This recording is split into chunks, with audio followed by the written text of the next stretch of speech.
sujet, comme j'ai un maître de petits jeux devant moi, c'est le moment. Euh, il y a au putting et au long jeu des gammes à faire, il y a un ratio de technique et de jeu. Mais comme dans le petit jeu, il y a tellement de. Enfin, c'est tellement sophistiqué, il y a tellement d'options, tellement de façons de jouer des coups. Quelle est la bonne façon, selon toi, de s'entraîner pour, par exemple, des sorties de bunker, du rough, des trajectoires différentes, des spins différents Alors, tu vois, ce qui est intéressant, c'est que ta question me permet de rebondir sur quelque chose que j'enseigne, pas qu'aux golfeurs de bon niveau, de haut niveau comme toi, à tout le monde, à savoir que je me suis aperçu, et je me suis aperçu même par moi-même, qui était ok, très compétent au petit jeu, que j'avais un tronc commun, un, un standard de gestuelle mécanique simple avec laquelle je pouvais déjà aller très loin en performance de petits jeux. Ce que je veux dire par là, ce que je veux prendre conscience, c'est qu'il ne faut pas s'imaginer que quelqu'un qui est compétent au petit jeu, c'est parce qu'il a une multitude d'aptitudes techniques à réaliser tel ou tel coup. D'accord? Ça veut dire qu'avec mon geste à moi, qui a ses caractéristiques, je ne vais pas rentrer dans les détails ici, mais pour lesquels j'ai compris pourquoi il était compétent, contrairement à certains de mes confrères qui ça leur arrivait de faire des grattes au chipping. Bon, eh bien, rien qu'avec ce mouvement, je dirais, basique, justement avec une chose où je t'inviterai à être attentif avec la contribution de tout l'équipement qui est à notre disposition. Je ne suis pas le seul à l'avoir constaté, un des presque fléaux, mais c'est mignon parce qu'ils sont mignons à cette époque, à cet âge-là, à 12-13 ans. Les gamins autour peut-être ça a été ton cas, ils sont tous là avec leur sandwich, tous à faire les lob shots, Mickelson t'a fait rêver, et ainsi de suite. Et puis pour un type basique, être encore là au sandwich. Alors qu'il devrait pouvoir être exécuté au fer 8, tu vois, en chip roulé, encore plus simple. Ça peut arriver ça. Donc rien qu'avec un mouvement basique, alors techniquement juste certes, mais pas compliqué, tu vois, et l'utilisation de quoi je dirais qu'on a à notre disposition entre 6 ou 7 clubs dans notre sac pour le petit jeu, on peut déjà produire beaucoup de coups différents et je dirais apporter la réponse à plein de challenges, de situations différentes autour des greens. Voilà. Après, clairement, et ça je l'avais appris, j'en profite pour donner une petite anecdote, que le coach de Phil Mickelson d'Arizona State m'avait confié, à un moment donné où j'avais pu jouer pour une équipe américaine et c'était lui le head coach, il m'a dit, tu sais Christian, la force de Mickelson pour moi, c'est que on ne croirait pas comme ça, mais il a très peu de variantes dans son jeu. Pour faire un fade et un draw, il y a très peu de choses qui varient. Il a dans son swing une empreinte et un tronc commun qui est là et petit jeu inclus. En fait. Donc ça, c'est un concept qui me tient à cœur. Et notamment, tu vois, clairement, ça va m'aider. C'est un message que je passe à tout le monde. Les gens, 25 de handicap, enfin, qu'importe, même des personnes qui débutent au golf, ils peuvent se réjouir, ils peuvent être rassurés qu'il n'y a pas besoin d'être sorcier pour être très très bon joueur de Pas petits jeux. 1000 coups à apprendre. Voilà, il n'y a pas 1000 coups à apprendre. On peut déjà bien s'en tirer et sauver beaucoup de points à sa carte avec, alors notamment, on va en faire un stage avec, avec moi en tous les cas, mais voilà. Maintenant, clairement, ce qui est positif, c'est que oui, il y a après, dans toutes les situations qu'on rencontre, clairement des variantes à savoir faire, dans le bunker, les coups ultra lobés, effectivement parfois un coup un peu plus punché, un peu plus spiné,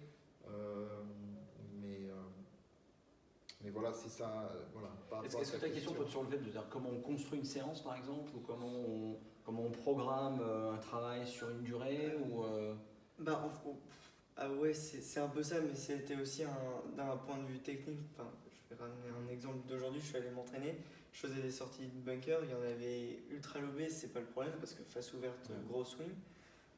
Mais drapeau, au lieu d'être à 2 mètres, il est à 7 mètres. Ouais. Aucun moyen de contrôler comment va atterrir la balle, comment va réagir la balle. Ouais. Donc, est-ce que. Oui, alors donc là, clairement, bien sûr, si. Oui, moi, par rapport à une situation, là, ce que tu m'évoques, c'est tiens, l'envie de ce que la balle, elle roule un peu. Parce que jusqu'à une certaine distance, tu vois, moi, toute ma carrière, en fait, j'aime bien ça, durant mes stages aussi, expliquer aux gens qu'il n'y a rien de bien sorcier, que sur le sortie de bunker, j'avais que 3 amplitudes pour gérer les distances. Tu vois. On aurait pu croire, au wedging, j'avais beaucoup de repères d'amplitudes différents pour pouvoir gérer non seulement tous les 10 mètres, mais voire tous les 5 mètres. Mais dans le bunker, au final, j'avais 3 amplitudes de base. Grosso modo, une balle qui allait parcourir 3-4 mètres en l'air, de portée de balle, puis une à 5-6 mètres et une à 9-10 mètres. Tu vois. Par contre, j'en reviens à l'équipement, on n'a pas qu'un 100 Noël, et dans le bunker, j'ai souvent utilisé mon lober. Moi, j'ai un 60 degrés.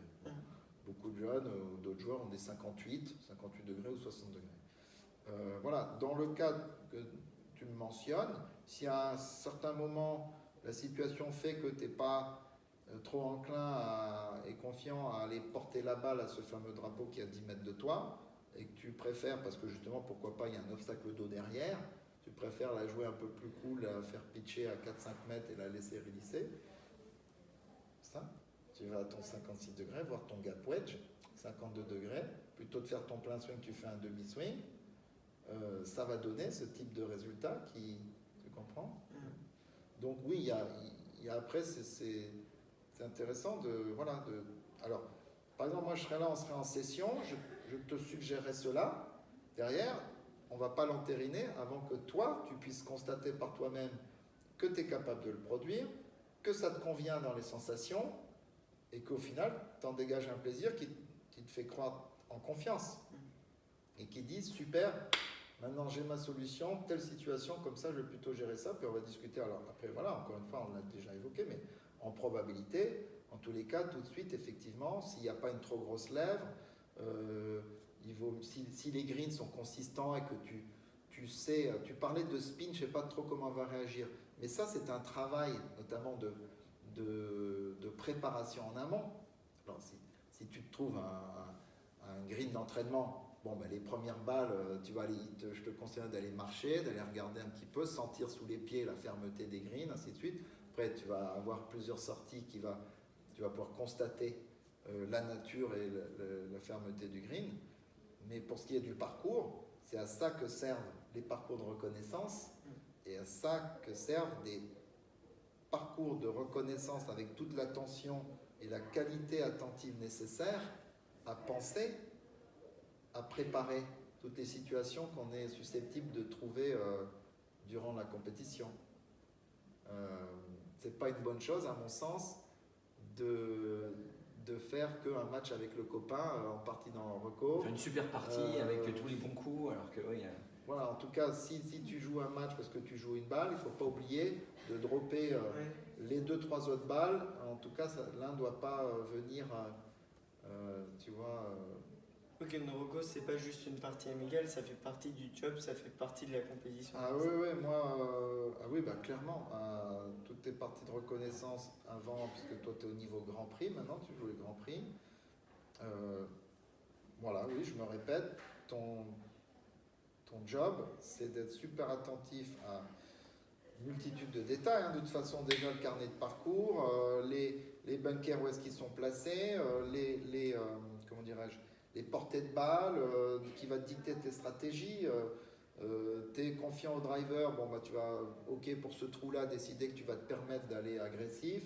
Ou au contraire, tu auras vu que c'est peut-être en probabilité au mieux jouer le Stinger au fer 2, tu te laisses en attaque de green 2 clubs de plus supplémentaires, mais le green est large, donc et puis ça reste qu'un fer 7, c'est pas grave, tu n'auras peut-être pas le fer 9, mais tu as quand même un fer 7, on peut quand même aller chercher les drapeaux.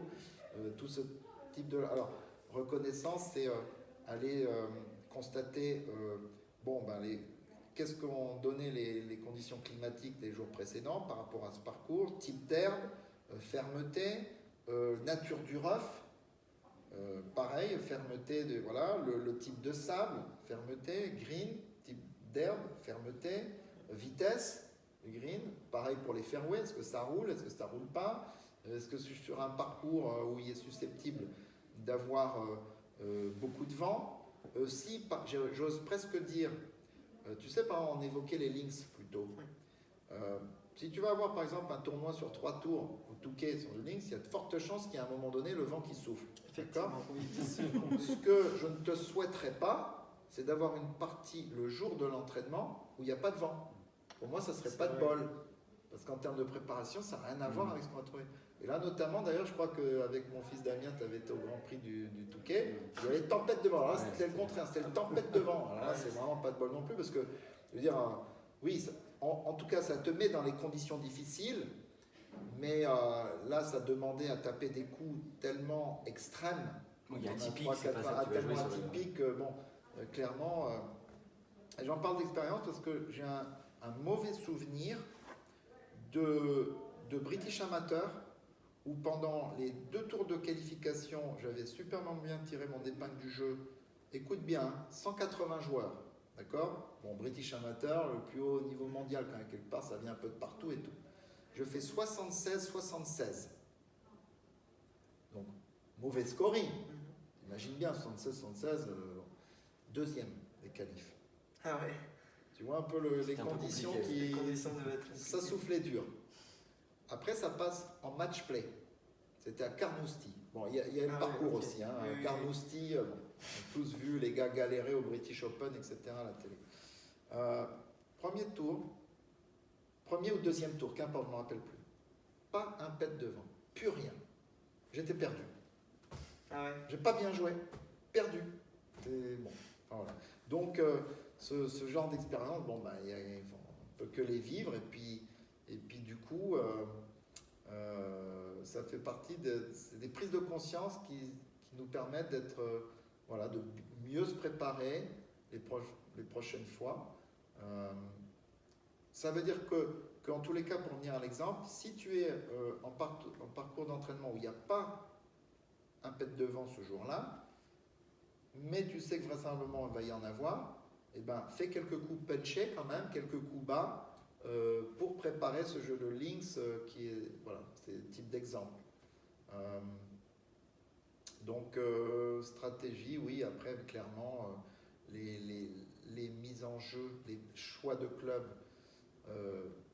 sur le papier, hein, sur le papier, on part là-dessus, parce que si au moment du tournoi, le vent, bah, nord-sud, sud-nord, bon, bah, clairement, les mises en jeu, les choix de club ne seront plus du tout les mêmes. Mais il faut quand même avoir planifié un plan de jeu tout en sachant qu'on s'adapte. Hein, parce que la plus grande qualité d'un joueur, c'est qu'il a dans son sac, on utilise le jargon un peu anglo-saxon, il y a tellement plein d'outils dans son sac pour pallier à toutes les situations différentes et savoir s'adapter justement. Alors tu parlais de météo, hein, il faut plutôt là, il faut savoir...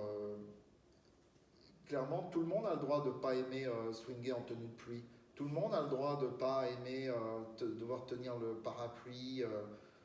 Tout le monde a le droit de ne pas aimer jouer dans 31 degrés, 97% d'humidité. Enfin, j'exagère peut-être, mais 90% d'humidité quand nous, on devait jouer l'Open de Malaisie. Machin, à boire, machin. Bon. Mais c'est s'adapter. Et c'est ça aussi qui, quelque part, fait que on ne s'embête pas au golf, quoi. On voit tellement de conditions et de paysages différents, c'est vrai, par rapport à tous les sports indoor, qui ont quand même beaucoup moins de variantes que nous. Mais c'est cette capacité-là à s'adapter à toutes ces richesses de conditions qui fait qu'on devient champion plus qu'un autre.